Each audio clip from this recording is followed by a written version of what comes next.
আমার ভাইরা, আমার বন্ধুগণ,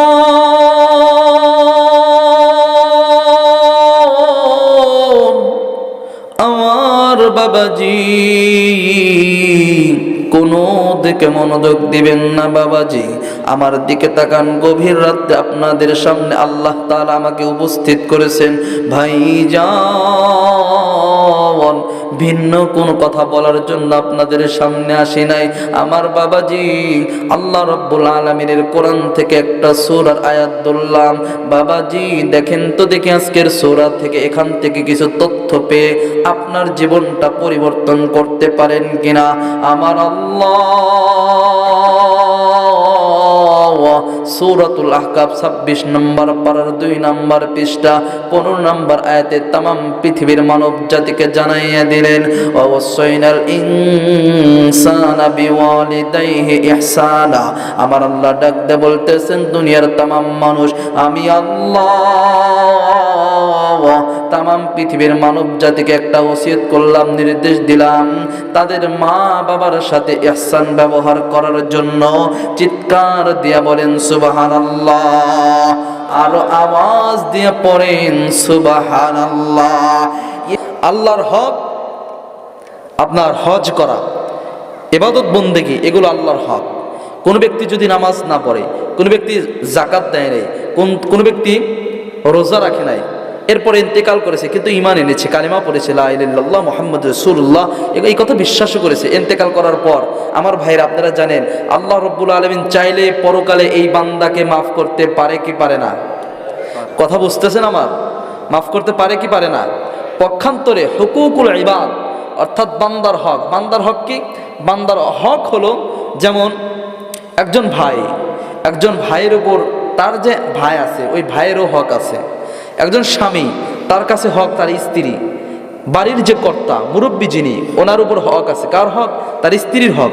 সন্তানের হক, স্ত্রীকে পর্দায় রাখা, সন্তানকে সুন্দর দ্বীনি শিক্ষা দেওয়া, এরপরে আপনার মেয়েকে লালন পালন করে সুন্দর স্বামী ব্যবস্থা করে দেওয়া, এইটা কিন্তু বাড়ির কর্তার হক। এখন কোনো ব্যক্তি যদি বান্দার হক যদি আদায় না করে, বান্দার হক আদায় না করে, যেমন মনে করেন, উদাহরণ দিতে গিয়ে তো আমি সবসময় এই কথা বলি, যেমন আপনার ভাইয়ের উপর হক। এখন কোনো ভাই তার অপর ভাইয়ের সম্পদ আত্মসাৎ করছে, অথবা বোনের সম্পদ জোর করে লিখে নেওয়ার পরে ওই সম্পদ বিক্রি করে গিয়ে বাইতুল্লাহ গিয়ে কাবা শরীফের মধ্যে ঢুকে একদম কাবা শরীফের গেলাফটা ধইরা আল্লাহর কাছে হাতটা বাড়াইয়া বলতেছেন, আল্লাহ আমাকে মাফ করে দেন। সম্মানিত উপস্থিতি, আপনারা যদি বুঝমান হন, আপনারা যদি আলোচনা বুঝে থাকেন, বলেন তো দেখি, যতক্ষণ পর্যন্ত ওই বান্দার ভাই তার হক মাফ না করবে, বলেন আমার আল্লাহ তারে মাফ করবেন? কথা বলতে হবে, মাফ করবেন? তাহলে বোঝা গেল, আল্লাহর হক আল্লাহ চাইলে মাফ করতে পারেন, কিন্তু বান্দার হক আল্লাহ চাইলে মাফ করবেন। তার মানে বান্দার হক মাফ করতে হইলে পারে ক্ষমা চাইতে হবে কার কাছে? বলেন কার কাছে? বান্দার কাছে। আমার ভাইরা, আলোচনা একটু গুছাই নিতেছি, আপনারা কি রাগ করতেছেন? দেখেন, আমি শুরু থেকেই সুর দিয়ে আলোচনা করতে পারতাম, কিন্তু এই আলোচনা করে কি ফায়দা হবে যদি একটু না বোঝেন? কথা বলেন। একটু আলোচনা যদি সুন্দরভাবে আপনাদেরকে গুছিয়ে দিই, তাহলে ইনশাল্লাহ আগামীকাল বলতে পারবেন, না হুজুর কিছু কথা বলছেন যেগুলো একটু দরকার ছিল। এই জন্য এই কথাগুলোকে আপনারা নারাজ হচ্ছেন। আমি এই জন্য আপনাদেরকে প্রথমে একটু প্রস্তুত করে নিচ্ছি, একটু আলোচনা বোঝানোর জন্য। তাহলে আমরা বুঝলাম সহজেই যে আল্লাহর হকের চাইতে বান্দার হকের গুরুত্ব কম না বেশি? জোরে বলেন, কম না বেশি? এই জন্য বান্দার হক যতক্ষণ পর্যন্ত আদায় না করবে, বান্দা ততক্ষণ পর্যন্ত মাফ না করবে, খোদার কসম আল্লাহি আমার আল্লাহ মাফ করবে না। এই জন্য আমার ভাইরা, যারা ভাইয়ের সম্পদ বোনের সম্পদ আত্মসাৎ কইরা, আপনার মনে করেন যে জমি বিক্রি করে আপনি হাজি সাহেব সাজেন, খোদার কসম করে বলে ওই হাজি সাহেবের 4 পয়সা দাম নাই। রাগ করতেছেন আপনারা? বাস্তবসম্মত কিছু কথা বলে দিয়ে যায়, আমার কথা কেউ উল্টাইতে পারবে না।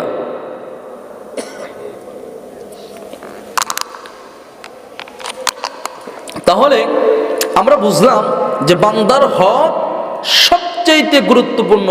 এই কারণে আমি আপনাদের সামনে আজকে আমি চয়েস করেছি যে বান্দার হক সম্পর্কে আলোচনা করা। তাহলে আমার আলোচনা বিষয় হলো আজকে বান্দার হক। এবার আসুন বান্দার হক এর মধ্যে সবচাইতে কোন বান্দার হক সবচাইতে অগ্রগামী? বান্দার হক সবচাইতে কোন বান্দার হক অগ্রগামী? সম্মানিত হাজিরিন, আপনারা বুঝে থাকলে বলুন, বান্দার হকের মধ্যে সবচাইতে প্রথম গুরুত্বপূর্ণ হক হলো সন্তানের কাছে মা বাবার হক। সন্তানের কাছে মা বাবার হক কেন? কারণ কোরআনুল কারীমের মধ্যে যত জায়গায় আল্লাহ রাব্বুল আলামিন নিজের ইবাদত বন্দেগীর করার কথা বলেছেন, সব জায়গায় ইবাদত বন্দেগী করার কথার সাথে সাথে সব জায়গায় আল্লাহ রাব্বুল আলামিন বলছেন তোমার মা বাবার খেদমত করো। এজন্য অনেকে জানেন যে যেখানেই আল্লাহ তাআলা বলেছেন যে বান্দা আমার ইবাদত করো, সেখানেই আল্লাহ তাআলা মা বাবার খেদমত করার কথা বলেছেন। তাহলে বুঝলাম যে বান্দার হকের মধ্যে সবচেয়ে গুরুত্বপূর্ণ হক মা বাবার হক। তাহলে বোঝা গেল যে আল্লাহ চাইলে আল্লাহর হক মাফ করতে পারবে। এখন কোন সন্তান যদি তার মা বাবার সেবা না করে, মা বাবার খেদমত না করে, তাহলে ওই বান্দা কিয়ামতের ময়দানে তার মা বাবা যতক্ষণ পর্যন্ত ক্ষমা না করবে ততক্ষণ পর্যন্ত আমার আল্লাহ তাকে ক্ষমা করবেন, জোরে বলেন ক্ষমা করবেন, ক্ষমা করবেন না। আমার ভাইরা, আমার বন্ধুগণ, এই কারণে আমি আপনাদের সামনে সূরাতুল আহকাবের একটা আয়াত ধরেছি, যে আয়াতের মধ্যে আল্লাহ তাআলা বান্দার হক সম্পর্কে বলেন। সে আয়াতের মধ্যে আমার আল্লাহ তাআলা জানিয়ে দেন, ওয়াসাইনাল ইনসানা বিওয়ালিদাইহি ইহসানা হামালাতুহু উম্মুহু কুরহা ওয়া ওয়াদা'তুহু কুরহা ওয়া হামলুহু ওয়া ফিসালুহু 30 শাহরা।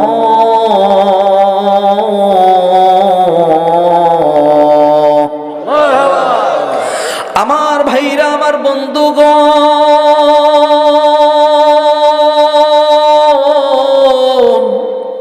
আমার বাবাজি, কোনো দিকে মনোযোগ দিবেন না বাবাজি, আমার দিকে তাকান। গভীর রাতে আপনাদের সামনে আল্লাহ তাআলা আমাকে উপস্থিত করেছেন ভাইজান, ভিন্ন কোন কথা বলার জন্য আপনাদের সামনে আসি নাই। আমার বাবাজি, আল্লাহ রাব্বুল আলামিনের কোরআন থেকে একটা সূরার আয়াত ধরলাম। বাবাজি দেখেন তো দেখি আজকের সূরা থেকে, এখান থেকে কিছু তথ্য পেয়ে আপনার জীবনটা পরিবর্তন করতে পারেন কিনা। আমার সূরাতুল আহকাব 26 নম্বর পারার 2 নম্বর পৃষ্ঠা 15 নম্বর আয়াতে तमाम পৃথিবীর মানব জাতিকে জানাইয়া দিলেন, ওয়াসাইনাল ইনসানা বিওয়ালিদাইহি ইহসানা। আমার আল্লাহ ডাক দিয়ে বলতেছেন দুনিয়ার तमाम মানুষ, আমি আল্লাহ तमाम পৃথিবীর মানব জাতিকে একটা ওসিয়ত করলাম, নির্দেশ দিলাম তাদের মা বাবার সাথে ইহসান ব্যবহার করার জন্য। চিৎকার দিয়া বলেন সুবহানাল্লাহ, আরো আওয়াজ দিয়ে পড়েন সুবহানাল্লাহ। এ বন্ধুরে, জানি না এই আলোচনা কোনদিন শুনেছেন কিনা জানি না, আজকে দেখেন তো মা বাবার এই আলোচনা শুনে দিলটা নরম হয় কিনা। আমার আল্লাহ तमाम পৃথিবীর মানব জাতিকে বললেন তোমাদের মা বাবার সাথে ইহসান ব্যবহার করো। ও বন্ধু, শুধু এই জায়গায় না, আমার আল্লাহ কোরআনের আরেক জায়গায় ডাক দিয়ে বলতেছেন, ওয়া'বুদুল্লাহা ওয়া লা তুশরিকু বিহি শাইআন ওয়া বিল ওয়ালিদাইনি ইহসানা। জোরে বলেন সুবহানাল্লাহ। আমার বেলকুসির বাবাজি, আল্লাহ রাব্বুল আলামিন কোরআনুল কারীমের আরেক জায়গায় तमाम পৃথিবীর মানব জাতিকে ডাক দিয়ে বললেন দুনিয়ার মানুষ, আমি আল্লাহ তোমাদেরকে মা বাবার সাথে ইহসান ব্যবহার করার জন্য নির্দেশ দিলাম। আমার বন্ধুরে, শুধু এই জায়গায় না, আমার আল্লাহ আরেক জায়গায় কোরআনুল কারীমের মধ্যে ডাক দিয়ে বলেন, ওয়াকাদা রাব্বুকা আল্লা তা'বুদু ইল্লা ইয়াহু ওয়া বিল ওয়ালিদাইনি ইহসানা। জোরে বলেন সুবহানাল্লাহ। এ বন্ধুরে, আল্লাহ রাব্বুল আলামিন সূরা বনী ইসরাঈলের মধ্যে আল্লাহ তাআলা ডাক দিয়ে বলেন, तमाम পৃথিবীর মানুষ, আমি আল্লাহ তোমাদেরকে নির্দেশ দিলাম তোমাদের মা বাবার সাথে ইহসান ব্যবহার করার জন্য। আমার ভাইরা, আমার বন্ধুগণ, এইবার ডাক দিয়ে বলতে পারেন, হুজুর ও হুজুর, আপনি বললেন, কোরআন থেকে সুন্দর আমাদেরকে বুঝাই দিলেন, আল্লাহ তাআলা সন্তানদেরকে তার মা বাবার সাথে ইহসান ব্যবহার করার জন্য বলছেন। ও হুজুর, এইবার একটু আপনি আমাদেরকে ব্যাখ্যা কইরা দেন ইহসান মানে কি? হুজুর, আমরা তো ইহসান মানেই জানি না, ইহসান অর্থ জানি না। আমার বন্ধুরে, ইহসানের শব্দের অর্থ বোঝেন, কোন দিক তাকাবেন না, আমার দিকে তাকান, দিলটা নরম কইরা দাও। ইহসান শব্দের অর্থ আমি বিভিন্ন তাফসীরের কিতাবের মধ্য থেকে আমি পেয়েছি। ও বন্ধু, কাদি সানাউল্লাহ পানিপতি রহমাতুল্লাহি আলাইহি উনি ওনার তাফসীর মাযহারির মধ্যে ইহসান শব্দের ব্যাখ্যা করেছেন। আমার ভাইরা, আমার বন্ধুগণ, তাফসীর কুরতুবীর মধ্যে, তাফসীর তাবারির মধ্যে, আমার ভাইরা, তাফসীর কাসীরের মধ্যে, আমার ভাইরা, আমার বন্ধুগণ, তাফসীর কাবীরের মধ্যে যুগশ্রেষ্ঠ ইমাম আল্লামা ইমাম ফখরুদ্দীন রাজি রহমাতুল্লাহি আলাইহি উনি ওনার তাফসীর কাবীরের মধ্যে, আমার বন্ধুরে, কওমি মাদ্রাসার মধ্যে জালালাইন জামাত একটা তাফসীর কিতাব পড়ানো হয়, সেই তাফসীরের কিতাবের নাম হলো তাফসীর জালালাইন। আমার বন্ধুরা, সেই তাফসীর জালালাইন, ওই তাফসীর কিতাবের মধ্যে আল্লামা জালালউদ্দিন সুয়ুতী রাহমাতুল্লাহি আলাইহি ইহসান শব্দের অর্থ ব্যবহার করেছেন, ইহসান শব্দের অর্থ লিখেছেন। আল্লামা জালালউদ্দিন সুয়ুতী রাহমাতুল্লাহি আলাইহি বলেন, ইহসান শব্দের অর্থ হলো মা বাবার সাথে নরম ব্যবহার করা। চিৎকার দিয়ে বলেন সুবহানাল্লাহ। আমার আল্লাহ তার মানে तमाम পৃথিবীর মানব জাতিকে নির্দেশ দিলেন তারা যেন তাদের মা বাবার সাথে ভালো ব্যবহার করে, মা বাবার সাথে সুন্দর ব্যবহার করে, মা বাবার সাথে ইহসান শব্দ ব্যবহার করে। আমার বন্ধুরে, ইহসান শব্দের আরেকটু ব্যাখ্যা দিলে আপনাদের সামনে আরো সুন্দরভাবে জিনিসটা ফুটে উঠবে। ইহসান শব্দে বোঝার জন্য আপনাদেরকে আরো তিনটা শব্দ বলি। ও বন্ধু, একটা শব্দ হলো, একটাকে বলা হয় জুলুম, আরেকটা বলা হয় ইহসান, আরেকটা বলা হয় ইনসাফ। আমার ভাইরা, আমার বন্ধুগণ, ইনসাফ শব্দ মানে কি? ইনসাফ শব্দের অর্থ হলো আপনি একজনকে 10 টাকা দান করলেন, পক্ষান্তরে সেই লোকটাও আপনাকে 10 টাকা দান করলো, এটার নাম হলো ইনসাফ। কথা বলেন ঠিক কিনা? আপনি কাউকে একটা আঘাত করলেন, এক আঘাতের বিনিময়ে উল্টো আপনাকেও একটা আঘাত করলো, আপনি কাউকে একটা ঘুষি দিলেন, আপনাকেও একটা ঘুষি দিল, এটার নাম হলো ইনসাফ। কথা বলেন ঠিক কিনা? আরেকটা হলো জুলুম। জুলুম মানে হলো আপনি কাউকে একটা থাপ্পড় দিলেন, ওই লোকটা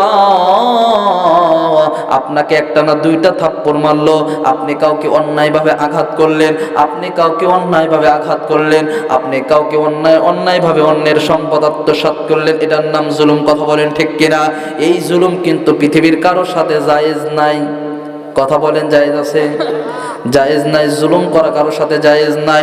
পক্ষান্তরে আমার আল্লাহ মা বাবার সাথে ইহসান শব্দ ব্যবহার করেছেন, মা বাবার সাথে ইনসাফ কথা বলেন নাই, মা বাবার সাথে জুলুম করতে বলেন নাই, মা বাবার সাথে ইহসান শব্দ করতে বলেছেন। ইহসান মানে হলো আপনি কাউকে কোনো কিছুই করেন নাই, টাকাও দেন নাই, কিছুই করেন নাই, কোনো ব্যক্তি আপনাকে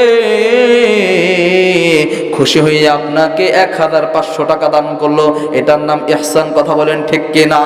ও বন্ধু, তার মানে আমার আল্লাহ বলছেন तमाम পৃথিবীর মানুষ তোমরা তোমাদের মা বাবার সাথে ইহসান করো। তার মানে হলো আমার ভাইরা, আমার বন্ধুগণ, আমার সাথে আমার মা বাবা ছোটকালে আমাদেরকে মানুষ করছে, কি করেন নাই? কথা বলেন। এই কনকনে শীতের মধ্যে অনেক মা এমন আছে দেখবেন এই শীতের মধ্যে সন্তান কিছুক্ষণ পর পর পেশাব করে, কিছুক্ষণ পর পর একটা করে কাপড় সরাইয়া দেয়। এক পর্যায়ে যতগুলো শুকনো কাপড় ছিল সব শুকনো কাপড়গুলো নষ্ট হয়ে যায়। আমার বন্ধুরা এক পর্যায়ে মায়ের নিজের আঁচলটা ওই কাপড়ের মধ্যে দেয়, দেওয়ার পর সন্তান মায়ের আঁচলটাও ভরে পেশাব করে দেয়। এক পর্যায়ে এই কনকনে শীতের মধ্যে মা এই সন্তানকে আরামে রাখার জন্য এক পর্যায়ে সন্তানকে ওই তার জায়গায় শোয়, আর মা ওই সন্তানের পেশাবের মধ্যে ভিজা জায়গায় শুয়ে পড়ে। এক পর্যায়ে সন্তান যখন ওই শুকনো জায়গায় পেশাব কইরা ওই জায়গাটাও ভিজাইয়া দেয়। এক পর্যায়ে মা সন্তানকে শুকনো জায়গায় নেওয়ার জন্য, ওই ভেজা জায়গা থেকে সন্তানকে বাঁচানোর জন্য আমার বন্ধুরে মা এক পর্যায়ে সন্তানকে নিজের বুকের উপর রাখে। কথা বলেন ঠিক কিনা? আমার বন্ধু ওই মা বাবা যেদিন অসুস্থ হইয়া যাইবে, ওই মা বাবা যেদিন অসুস্থ হইয়া যাইবে, ওই মা বাবা যেদিন বার্ধক্য বয়সে চলে যাবে, ওই দিন কিন্তু মা বাবার সাথে শুধু ভালো ব্যবহার করলে হবে না, ছোটকালে আপনাকে যেভাবে মানুষ করেছে তার চাইতে উত্তম ব্যবহার করতে হবে। কথা বলেন ঠিক কিনা? আমার বন্ধুরা এই কারণে আমার আল্লাহ রাব্বুল আলামিন কোরআনুল কারীমের মধ্যে ডাক দিয়ে বলেন, ওয়াসাইনাল ইনসানা বিওয়ালিদাইহি ইহসানা হামালাতুহু উম্মুহু কুরহা ওয়া ওয়াদাআতুহু কুরহা ওয়া হামলুহু ওয়া ফিসালুহু 30 শাহরা। আমার ভাইরা, আমার বন্ধুগণ, আল্লাহ রাব্বুল আলামিন तमाम পৃথিবীর মানব জাতিকে মা বাবার সাথে ভালো ব্যবহার করার জন্য বলেছেন তিনটা কারণে আল্লাহ তাআলা সন্তানদেরকে নির্দেশ দিয়েছেন তাদের মা বাবার সাথে সুন্দর ব্যবহার করার কারণ। আমার ভাইজান, এক নাম্বার কারণ আল্লাহ রাব্বুল আলামিন কোরআনুল কারীমের মধ্যে বলেন, হামালাতু উম্মুহু কুরহা, এই মা অনেক কষ্ট করে তোমার গর্ভ ধারণ করেছেন। আমার বাবাজি, আপনাদেরকে কি বলবো, এই পৃথিবীর মধ্যে একজন মা তিনি কেবল জানেন গর্ভে ধারণ করা সন্তানকে গর্ভ ধারণ করা কত কষ্ট। কথা বলেন ঠিক কিনা? এ বন্ধুরে, মা যেদিন প্রথম গর্ভ ধারণ করে সেই দিন থেকে কিন্তু মা ঠিক মতো খাইতে পারে না, মা ঠিক মতো খাইতে পারে না। যে কোনো খাবার খাইলে দেখবেন বমি কইরা সব বের কইরা দেয়। এক পর্যায়ে এমন হয়ে যায়, একদিন হয়ে যায়, 2 দিন হয়ে যায়, মায়ের পেটের মধ্যে কোনো দানা পানি পড়ে না। সন্তান গর্ভে ধারণ করতে গিয়া একজন মা যেই পরিমাণ কষ্ট করে পৃথিবীর আর কেউ এই কষ্ট করতে পারে না।